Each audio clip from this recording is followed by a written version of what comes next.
विपरीत होते जा रहा है। तो यहाँ पर परीक्षित महाराज ने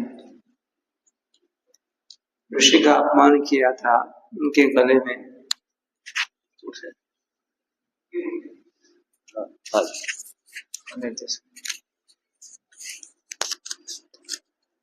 गले में एक वृत्त सर्प को डाला था।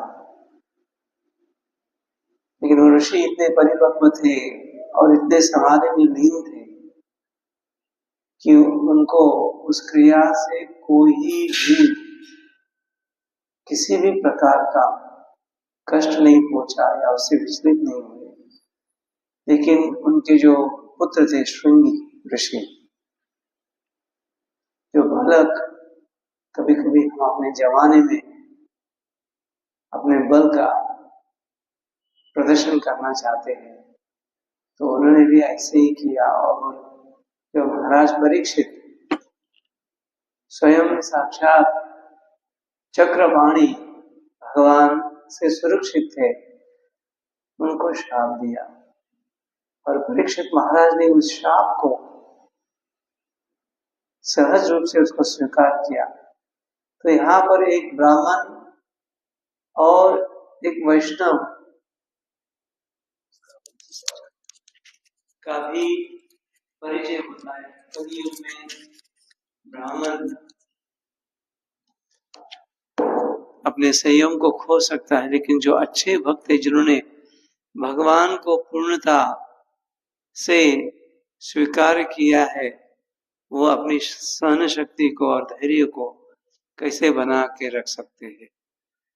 हम देखते हैं कलियुग में नामाचार्य हरिदास ठाकुर केवल नाम मात्र से उन्होंने जो सब सिद्धि प्राप्त की थी और भगवान गौर हरि चैतन्य महाप्रभु को प्रसन्न किया था।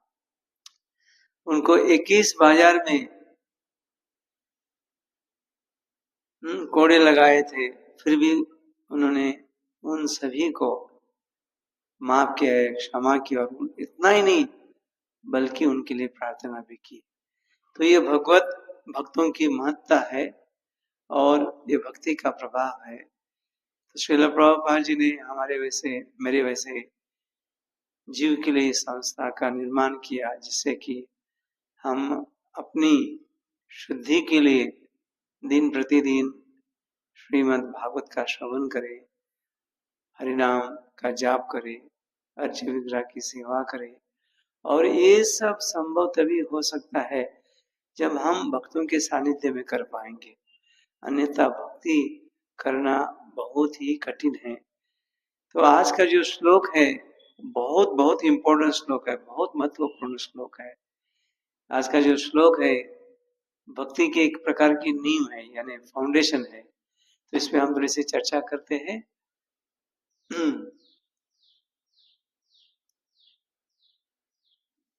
या या कथा भगवतः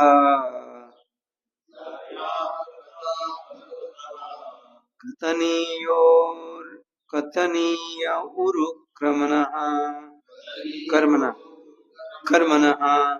गुणकर्माश्रया पुंभी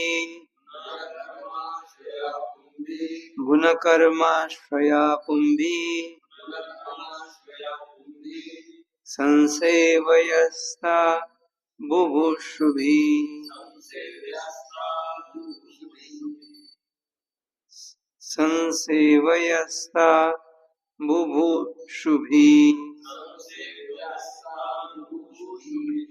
या या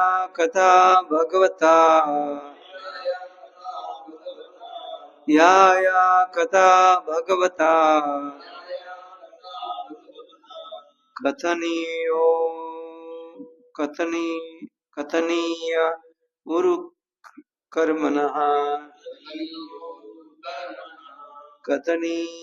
उरुक्रमणः गुणकर्माश्रया पुंभिः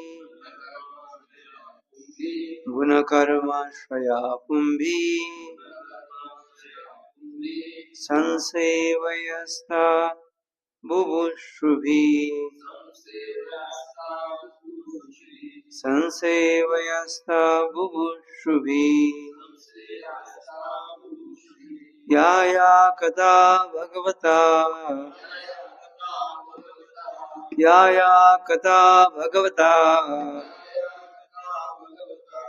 कथनीय उरु कर्मणा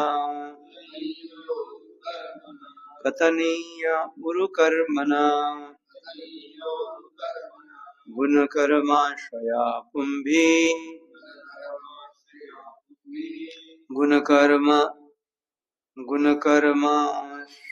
पुंभिः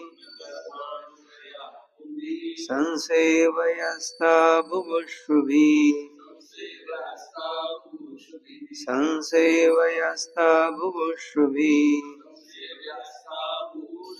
या या कथा भगवता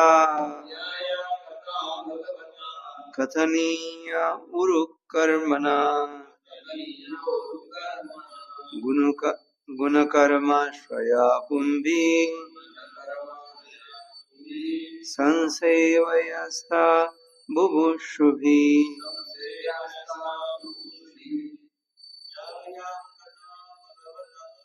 या या कथा भगवता कथनीया उरु कर्मणा गुणकर्माश्रया पुंभिः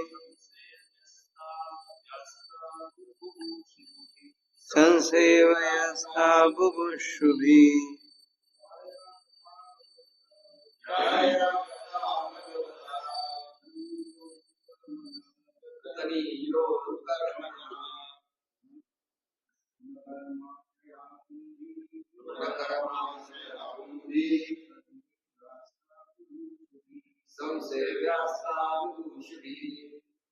या या कथा भगवता कथनीयो कर्मणा गुणकर्माश्रया पुंभिः संसेवयस्ता बुभुक्षुभिः।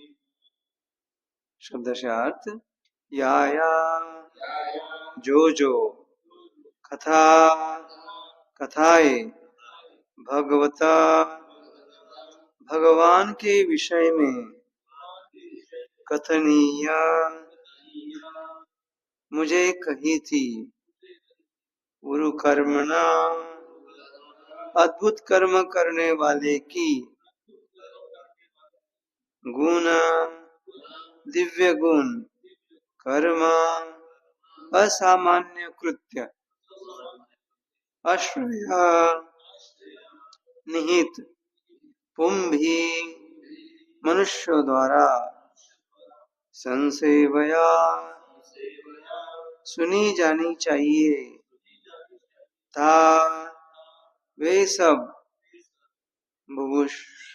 बुभुक्षुभिः अपना कल्याण चाहने वाले द्वारा। अनुवाद और तात्पर्य श्रील प्रभुपाद जी के द्वारा। श्रील प्रभुपाद की जय। जो लोग जीवन में पूर्ण सिद्धि प्राप्त करने की इच्छुक है उन्हें अद्भुत कर्म करने वाले भगवान के दिव्य कार्यकलापों तथा गुणों से संबंधित सारी कथाएं अत्यंत विनीत भाव से श्रवण करनी चाहिए। भगवान श्री कृष्ण के दिव्य कार्यकलापों गुणों तथा नामों का नियम पूर्वक श्रवण करने से मनुष्य शाश्वत जीवन की ओर अग्रसर होता है। नियम पूर्वक श्रवण करने का अर्थ होता है उन्हें धीरे धीरे सही और वास्तविक रूप में जानना, और उन्हें इस तरह जानने का अर्थ है शाश्वत जीवन प्राप्त करना, जिसका उल्लेख भगवत गीता में हुआ है। भगवान श्री कृष्ण के ऐसे दिव्य यशस्वी कार्यकलाप जन्म मृत्यु जरा तथा व्याधि के उपचार करने के लिए संस्तुत औषधि है, जिन्हें बद्धजीव भौतिक पुरस्कार समझता है। इस प्रकार जीवन की सिद्धि अवस्था की परिणति मानव जीवन का लक्ष्य है और दिव्य आनंद की उपलब्धि है। अनुवाद पुनः एक बार। जो लोग जीवन में पूर्ण सिद्धि प्राप्त करने के इच्छुक है, उन्हें अद्भुत कर्म करने वाले भगवान के दिव्य कार्यकलापों तथा गुणों से संबंधित सारी कथाएं अत्यंत विनीत भाव से श्रवण करनी चाहिए। ओम ज्ञानतिमिरन्धस्य ज्ञानाञ्जनशलाकया चक्षुरुन्मिलितं येन तस्मै श्रीगुरवे नमः। श्रीचैतन्यमनोभीष्टं स्थापितं येन भूतले स्वयं रूप कदा मह्यं ददाति स्वपदान्तिकं। वन्देऽहं श्रीगुरोः श्रीयुतापदकमलं श्रीगुरुन् वैष्णवांश्च श्रीरूपं साग्रजातं सहगना रघुनाथान्वितं तं सजीवं साद्वैतं सावधूतं परिजनसहितं कृष्णचैतन्यदेवं श्रीराधा कृष्णपादं सहगना ललिता श्रीविशाखान्वितं च। हे कृष्ण करुणा सिंधो जगत्पते गोपेश गोपिकान्त राधाकान्त नमोस्तुते। तप्त कांचन गौरांगी राधे वृंदावनेश्वरी वृषभानुसुते देवी प्रणमामि हरिप्रिये। वाञ्छाकल्पतरुभ्यश्च कृपा सिन्धुभ्यैव च पतितानां पावनेभ्यो वैष्णवेभ्यो नमो नमः। नमो विष्णुपादाय कृष्णपृष्ठाय भूतले श्रीमते लोकनाथ स्वामिनिति नामिने। नमो विष्णुपादाय कृष्णपृष्ठाय भूतले श्रीमते भक्तिवेदांत स्वामिनिति नामिने। नमस्ते सारस्वते देवे गौरवाणी प्रचारिणे निर्विशेष शून्यवादी पाश्चात्यदेशतारिणे। जय श्री कृष्ण चैतन्य प्रभु नित्यानंद श्री अद्वैत गदाधर श्रीवासदि गौर भक्त वृंदा। हरे कृष्णा कृष्णा कृष्णा हरे हरे, हरे राम राम राम हरे हरे। हरे कृष्णा कृष्णा कृष्णा हरे हरे, हरे राम राम राम हरे हरे। हरे कृष्णा कृष्णा कृष्णा हरे हरे, हरे राम राम राम हरे हरे। हरे कृष्णा। पुनः एक बार उपस्थित सभी भक्तों का स्वागत है। उसके साथ साथ सभी भक्तों के चरणों में सादर नमन और सभी उपस्थित भक्तों की कृपा की याचना करते हुए आज के श्लोक पर मैं कुछ कह सकूं, उसके लिए सभी से अनुमति और सभी ने मुझे सुअवसर प्रदान किया, उसके लिए सभी का धन्यवाद। तो यहाँ पर आज के श्लोक में श्रवण पर अधिक बल दिया गया है। जो जीव वास्तव में जीवन की पूर्णता चाहता है या पूर्ण सिद्धि प्राप्त करना चाहता है, वैसे विविध प्रकार की सिद्धि बताई गई है,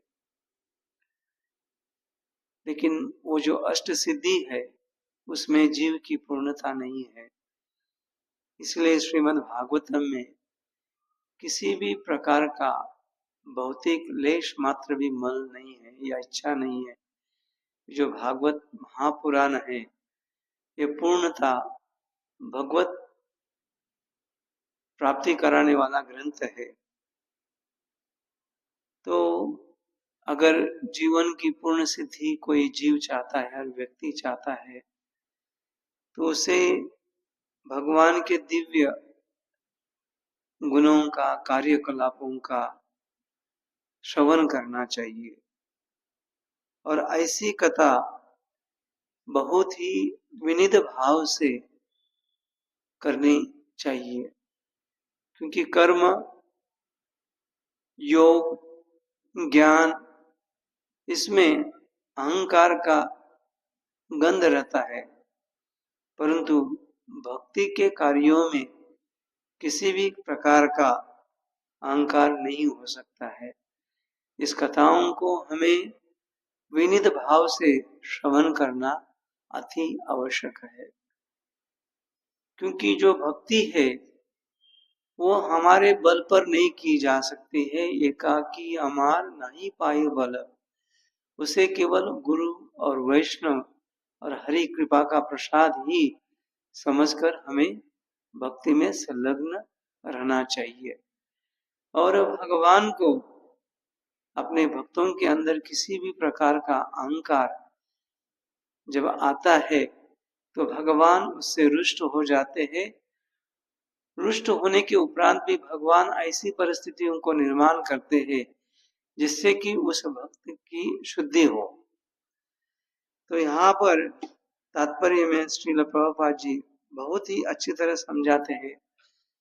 जिस तरह बालक को समझाने के लिए माता पिता सरल स्वभाव से उनकी तोतली भाषा में बोलते हैं, वैसे ही श्रील प्रभुपाद जी अपने तात्पर्य को इतने सहज रूप से समझाते हैं और सरल भाषा में भी समझाते हैं, जैसे कि सामान्य जो अज्ञानी जन है, मेरे वैसे जो कम पढ़े लिखे हैं, वो भी तात्पर्यों को अच्छी तरह समझ सकते हैं। तो यहाँ पर श्रील प्रभुपाद जी बता रहे कि धीरे धीरे श्रवण करने से कैसे भक्त अपनी भक्ति में अग्रसर हो सकता है। और भगवान भगवत गीता में भी बताते हैं कि जन्म कर्म च मे दिव्यम एवं यो वेति तत्वतः। तो तत्वतः समझने के लिए, उसमें निपुणता हासिल करने के लिए हमें रेगुलरली नित्यम भागवत सेवया करना अति आवश्यक है। और ऐसे करने से जो बद्ध जीव है वो क्या हो सकता है, सिद्ध जीव हो सकता है। तो अभी श्रवण करने से क्या क्या लाभ हो सकते हैं उसके बारे में हम थोड़ी सी चर्चा करेंगे। श्रवण, तो जैसे कि हम नवविधा भक्ति के बारे में सुनते हैं, तो नवविधा भक्ति में सर्वप्रथम जो श्रेणी है, जो सर्वप्रथम जो पायदान है या सर्वप्रथम स्टेज है, वो क्या है, श्रवण है। इसको हम श्रीमद् भागवतम में भी देख सकते हैं, कैसे प्रथम स्कंद और द्वितीय स्कंद में श्रवण पर अधिक बल दिया गया है। और श्रवण भक्ति की सिद्धि प्राप्त करने के उपरांत ही हम कीर्तन, श्रवण कीर्तन, स्मरण, वंदन कर सकते हैं। हम भौतिक जगत में भी देख सकते हैं कि अगर हमें कोई इमारत की तैयारी करनी है या बनानी है, तो हम पहले क्या करते हैं, उसका जो फाउंडेशन है, उसका जो पाया है, उसको मजबूत करते हैं। उसके उपरांत हम 1 मंजिल, 2 मंजिल, 3 मंजिल इमारत को खड़ी कर सकते हैं।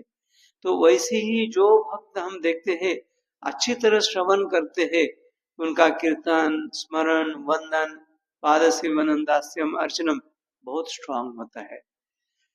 ये उदाहरण हम श्रील प्रभुपाद जी के जीवन से भी हम समझ सकते हैं। प्रभुपाद जी प्रयागराज से दिल्ली के लिए कुछ कार्य से जा रहे थे।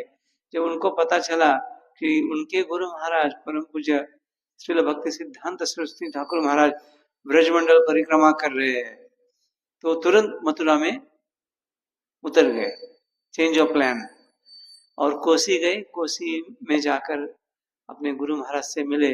वहां पर भक्ति सारंग महाराज थे, उन्होंने श्रील प्रभुपाद जी को मिलाया। और उस संध्या को श्रील भक्ति सिद्धांत सरस्वती ठाकुर महाराज कथा करने वाले थे, लेकिन भक्त दर्शन के बहुत उत्साही रहते, लालायत रहते, तो काफी भक्त दर्शन करने के लिए चले गए। लेकिन श्रील प्रभुपाद जी ने सोचा, या प्रभुपाद जी ने कहा कि मैं दर्शन तो कभी भी कर सकता हूँ, लेकिन जो मेरे गुरु महाराज है उनका संग मुझे पुनः प्राप्त नहीं होगा। तो वहां पर शाम को जब ये कथा हो रही थी तो श्रील प्रभुपाद जी उस कथा में रुके और श्रील प्रभुपाद जी बहुत ही ध्यान पूर्वक उस कथा का श्रवण कर रहे थे। उससे उनके गुरु महाराज बहुत ही प्रसन्न हुए, बहुत ही प्रसन्न हुए।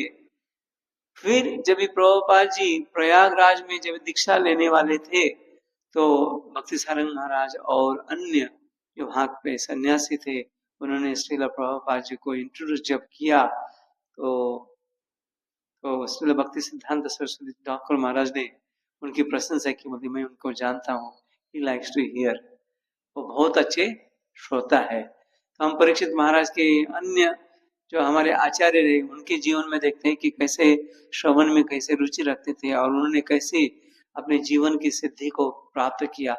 परीक्षित महाराज को जब शाप मिला तो परीक्षित महाराज सुखदेव गोस्वामी महाराज के आश्रय में कैसे 7 दिन श्रवण करते हैं और जो भक्त भगवत भक्ति में उन्नत होना चाहते वो भी वहां पर उपस्थित हो गए, चाहे नारद मुनि हो, चाहे व्यास देव जी हो, बहुत सारे क्या बोलते हैं साधु संत लाखों की संख्या में उपस्थित हुए, उन्होंने श्रवण किया। सेम थिंग हम देखते हैं कि नामिशारण्य में जब सुत और शुनक जी का संवाद चल रहा था, अनेक ऋषिगण आए और उन्होंने श्रवण किया। तो भक्तों के लिए श्रवण बहुत ही इंपॉर्टेंट है। इसलिए श्रील प्रभुपाद जी ने क्या किया, नित्यम भागवत सेवया, जो मंदिर में भक्त रहते उनके लिए मैंडेटरी किया, आपको श्रवण करना है। तो श्रवण के लाभ क्या होते उस पर थोड़ा सा हम चर्चा करेंगे। श्रवण के लाभ, श्रवण की करने से हमारी जो भौतिक इच्छा है उसका क्षय होता है और भगवत कथा में हमारी रुचि बढ़ जाती है। हम देखते हैं कैसे ध्रुव महाराज के हृदय में भौतिक इच्छा थी और वो जंगल में जाते हैं और वहां पर उनकी नारद मुनि से भेंट होती है। नारद मुनि उनको ओम नमो भगवते वासुदेवाय का मंत्र जाप करने के लिए कहते हैं और उनको उपदेश भी देते हैं कैसे आप जाकर तपस्या कर सकते हैं। और ध्रुव महाराज 6 मास तक उस मंत्र का जप करते हैं और उस मंत्र का जप इतने ध्यान पूर्वक करते हैं कि उस मंत्र को ठीक से सुनते हैं। तो हम देखते हैं कि जो 10वां नाम अपराध है वो क्या है, ध्यान पूर्वक जप न करना। तो हमारे हृदय में नाम जप करते हुए भी इच्छा प्रकट होती है, उसका कारण ये है कि हम ध्यान पूर्वक जप नहीं करते हैं। हृदय में श्रवण करने से हृदय में भगवान के प्रति प्रेम जागृत होता है। तो उसका अच्छा सा एक उदाहरण हम देखते हैं कैसे रुक्मिणी माता ने भगवान को तो देखा नहीं था, केवल और केवल ब्राह्मणों के मुखारविंद से भगवान के नाम रूप गुण लीला आदि का श्रवण किया था और उनके मन में या उनके हृदय में ऐसी इच्छा जागृत हुई, मेरा जीवन पूर्णतः भगवान की सेवा में समर्पित करूंगी और उनकी इच्छा हुई मैं भगवान की दासी बनकर रहूंगी। ये किससे क्यों हुआ, केवल श्रवण से हुआ। तो श्रवण बहुत ही इंपॉर्टेंट है। श्रवण, भगवत श्रवण से हमारे हृदय में भौतिक वस्तुओं के प्रति जो प्रेम है, हम अगर सही व्यक्ति से उसका श्रवण करेंगे तो वो जो इच्छाएं है धीरे धीरे उसका क्षय हो जाएगा और फिर हमारा हृदय भगवत कथा के लिए लालायित हो जाएगा। भगवत श्रवण से हृदय में जो 3 ताप है जिससे हम विचलित होते हैं उसका भी क्षय हो जाएगा। कृष्ण कथा से भय का भी शमन हो जाएगा या भय भी नष्ट हो जाएगा। भय शोकादि वर्जिता, भगवत गीता के भगवत महात्म्य या गीता महात्म्य का है कि भय शोकादि वर्जिता। तो यहाँ पर भय और शोक वर्जित हो जाएगा, ये सेकेंडरी है, लेकिन भगवत कथा सुनने से हमें भगवत प्राप्ति प्राप्त होगी। श्रवण से चेतना का मार्जन होगा, श्रवण से चेतना की शुद्धि होगी। श्रील प्रभुपाद जी ने जब इस संस्था का नाम रखा था, तो इस संस्था का नाम क्या रखा है? कृष्ण भावनामृत संघ, यानी अंतरराष्ट्रीय international society for Krishna consciousness. Krishna भक्ति रस भाविता मति क्रियतम यदि कुतोपि लभ्यते। तो हमारी जो चेतना है सदैव कृष्ण भावनामृत रहनी चाहिए, और इस भावना को कृष्ण भावनामृत रखने के लिए हमें क्या करना चाहिए? हमारे अंदर लोल्यम होना चाहिए। और इस लोल्यम को हम कैसे प्राप्त कर सकते हैं? कि जहां पर भी हमें श्रवण करने की संधि प्राप्त होती है, वहां जाकर हमें इस कथा को श्रवण करना चाहिए। श्रवण के माध्यम से हमारे भक्ति का सौभाग्य और सौभाग्य का उदय हो सकता है। श्रवण का बेनिफिट क्या है? हमारे हृदय में जो काम, क्रोध, लोभ, ये जो विकार है, उसका क्या होगा? क्षय होगा, और हमारे अंदर अच्छे गुणों का उदय होगा, जैसे नम्रता और सद विकास होगा।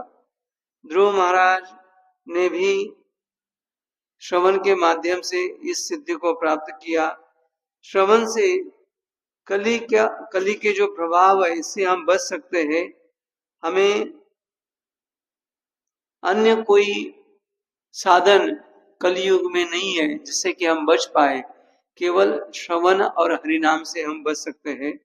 श्रवण करेंगे तभी अनन्य भक्ति, भौतिक वस्तुओं के जो हमारे हृदय में कल्मश है वो नष्ट हो जाएंगे। देखिए, अगर हम भक्तों के द्वारा श्रवण करेंगे तो हमारे हृदय में भक्ति का उदय होगा, और हम जो अभक्त है उनके द्वारा श्रवण करेंगे, उनके मुख से अगर हम श्रवण करेंगे तो केवल और केवल क्या होगा? हमारे हृदय में भौतिक इच्छा प्राप्त होगी, या भौतिक इच्छा का उदय होगा, और उससे क्या होगा? हम जन्म मृत्यु के चक्र में पुनः पुनः डाले जाएंगे। लेकिन भक्तों के मुंह से अगर हम श्रवण करेंगे तो हम जन्म और मृत्यु के चक्र से तो बचेंगे, और हमें कृष्ण प्रेम प्राप्त होगा। तो ये श्रवण इतना इम्पोर्टेंट है कि केवल और केवल कनिष्ठ भक्त या मध्यम अधिकारी के लिए श्रवण नहीं है, बल्कि ये उत्तम अधिकारी के लिए भी श्रवण है। गोपिया जिन्होंने भगवान की भक्ति की पराकाष्ठा को प्राप्त किया था, वो भी क्या कहती है? तब कथा अमृतम तप्त जीवनम। तो हमें श्रवण करना अति आवश्यक है। हमें कथा में ऐसी रुचि उत्पन्न क्यों नहीं होती है? क्योंकि हमारे हृदय में अनेक जन्मों की इच्छाएं हुई है। लेकिन श्रील प्रभुपाद जी ने हमें जो सलाह दी है या प्रणाली दी है, नित्यम भागवत सेवया, रेगुलरली अगर हम इसे श्रवण करें तो धीरे धीरे जो हमारे हृदय में जो कल्मश है उसका मार्जन हो जाएगा। तो ये जो अवसर हमें श्रील प्रभुपाद जी ने दिया है, इसके लिए हम श्रील प्रभुपाद जी को बहुत धन्यवाद देते हैं। और श्रीमद् भागवत में हम जो सुबह में प्रार्थना करते हैं, क्या करते हैं? नित्यम भागवत सेवया करने से क्या होता है? हमारे अंदर हृदय में जो अभद्र है वो उसका भी नाश हो जाएगा। तो परीक्षित महाराज ने भी अपने श्रवण करने से सिद्धि को प्राप्त किया है। लेकिन आजकल के जो भौतिक जीव है वो भगवत कथा में अधिक रुचि नहीं रखते। वो किसमें रुचि ज्यादा रखते हैं? डीजे। डीजे में ज्यादा रुचि रखते हैं। यहाँ भागवत कथा हो और हम बड़े बिल बोर्ड भी लगा देंगे तो बहुत ही कम लोग आएंगे। वो क्या सोचते हैं, ये हमारे लिए नहीं है, ये जिनके पास कोई काम नहीं उनके लिए है। तो वास्तव में सही काम वही है जो भगवत कथा का हमें पुनः पुनः स्मरण करे या भगवान को हमें पुनः पुनः स्मरण करे। तो डीजे, इसका मैंने एक अर्थ निकाला सुबह सुबह।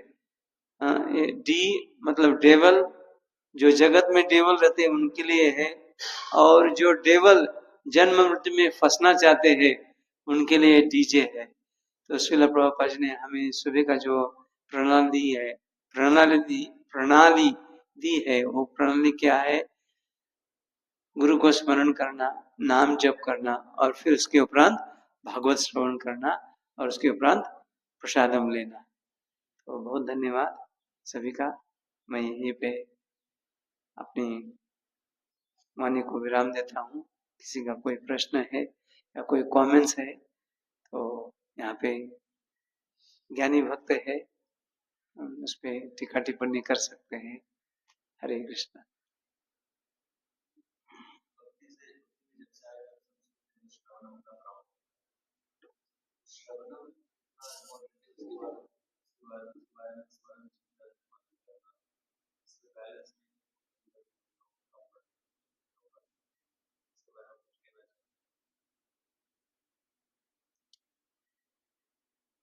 एक्चुअली पहले परम पूज्य गोपाल कृष्ण महाराज जी को एक प्रश्न पूछा था कि भक्त के जीवन में कभी कभी इम्बैलेंस हो जाता है तो क्या करना चाहिए। विशेषतः जो मैनेजमेंट में भक्त है या जो प्रचारक है, कुछ समय के उपरांत थोड़ा सा ढील भी देते हैं श्रवण करने में। वो बोलते मैं तो इतना प्रचार कर रहा हूँ तो श्रवण की आवश्यकता नहीं है। श्रील प्रभुपाद जी इतने निपुण आचार्य है, या वो जानते थे कि भविष्य में इसकी त्रुटि होगी, इसलिए उन्होंने जो विशेषता, जो साधक भक्त जो मंदिर में वास करते हैं उनके लिए कंपल्सरी बनाया कि 1 hour you must listen from other devotees. तो ये कॉमन श्रवण हो गया, लेकिन हमें अपने रुचि के अनुसार या अपने भाव के अनुसार भी श्रवण करना अति आवश्यक है। तो कहा जाता है कि कम से कम 45 मिनट्स, मैं भी इसमें कम पढ़ता हूँ, रियली वास्तव में बता रहा हूँ। और मैंने देखा है कि इस्कॉन में भी जिन भक्तों ने श्रवण में रुचि नहीं रखी, वो बहुत निपुण थे प्रचार कार्यों में, बहुत डायनामिक थे, लेकिन उन्होंने श्रवण नहीं किया अधिक, या श्रवण अन्यों से नहीं करना चाहते थे, वो अधिक काल इस्कॉन में नहीं रुके। तो इसलिए श्रवण बहुत ही जरूरी है। श्रवण से क्या होता है, हमारे अंदर नम्रता आती है कि भाई मैं जाके क्लास में बैठूं और अगला भक्त क्लास दे रहा है, चाहे वो नया हो कैसे भी हो। देखिए, जब ये परीक्षित महाराज को कथा सुनाई थी, वहां नारद मुनि व्यासदेव जी थे, सुखदेव गोस्वामी के गुरु थे, उनके पिता थे, लेकिन उन्होंने ऐसा सोचा अरे बच्चा क्लास दे रहा है, मैं क्या जाके सुनूंगा। वो जाके सुने, उन्होंने एक आइडियल एग्जाम्पल प्रस्तुत किया। तो मंदिर में जितने भी भक्त हैं, कोई भी क्लास दे, हमें वो सुनना चाहिए। क्यों कि वो व्यक्ति व्यासदेव का प्रतिनिधित्व करता है और गुरु भागवतम से कह रहा है। दूसरा है, हमारे गुरु ने कहा कि नित्यम भागवत सेवा मंदिर में करना है, तो उसमें हमारी मति या हमारी बुद्धि अधिक नहीं लगानी चाहिए, ये बेस्ट है। तो आपका जो प्रश्न है कि हमें नित्यम भागवत सेवा सुबह मॉर्निंग में करना चाहिए, और हमें श्रील प्रभुपाद जी, राधेश्याम प्रभु जी बताते कि एवरी डे जो विशेषता मंदिर में जो भक्त रहते हैं उनको प्रभुपाद जी का क्लास अवश्य सुनना चाहिए, क्योंकि प्रभुपाद जी इस्कॉन के संस्थापक आचार्य, और हम प्रभुपाद के भाव में रहेंगे तभी प्रभुपाद जी की संस्था में टिक पाएंगे। फिर अपने गुरु महाराज का एक लेक्चर सुनना चाहिए, ऐसे या शिक्षा गुरु परम पूज्य वृंदावन चंद्र महाराज कहते हैं कि दीक्षित गुरु महाराज से अगर आप नहीं सुनते हैं, लेकिन दीक्षित गुरु महाराज ने जो प्रतिनिधि आपको दिए हैं उनसे कम से कम आपको श्रवण करना चाहिए। तो श्रवण कीर्तन तो हम करते हैं, गुरु पूजा है, गुरु अष्टकम है, तुलसी है, तो उसमें हमारा कीर्तन तो होता ही है, ये श्रवण हो गया। तो इतना भी अगर हम बैलेंस रखें, और हमारा वैयक्तिक रीडिंग रखना जरूरी है, कम से कम 45 मिनट्स टू 1 आवर। तो पहले कहा जाता था 1 hour hearing, sorry 45 minutes compulsory hearing, 45 minutes reading, और 45 मिनट्स भक्तों का संग भी लेना चाहिए। अभी पहले के समय इस्कॉन में भक्त कीर्तन करते समय आपस में बहुत नाचते थे, श्रवण करते थे। अभी भक्त साथ में कब आते हैं? महाप्रसादे गोविंदे, तभी सब साथ में भक्त बैठते हैं, अन्यथा भक्त साथ में कम रहते हैं। तो इन चीजों पे अधिक बल देना चाहिए। I don't know if I answered your question और not.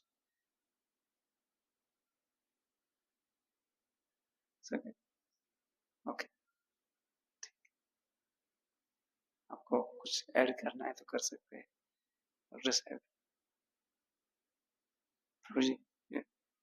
I want to hear something from you. We have heard very nice things about you.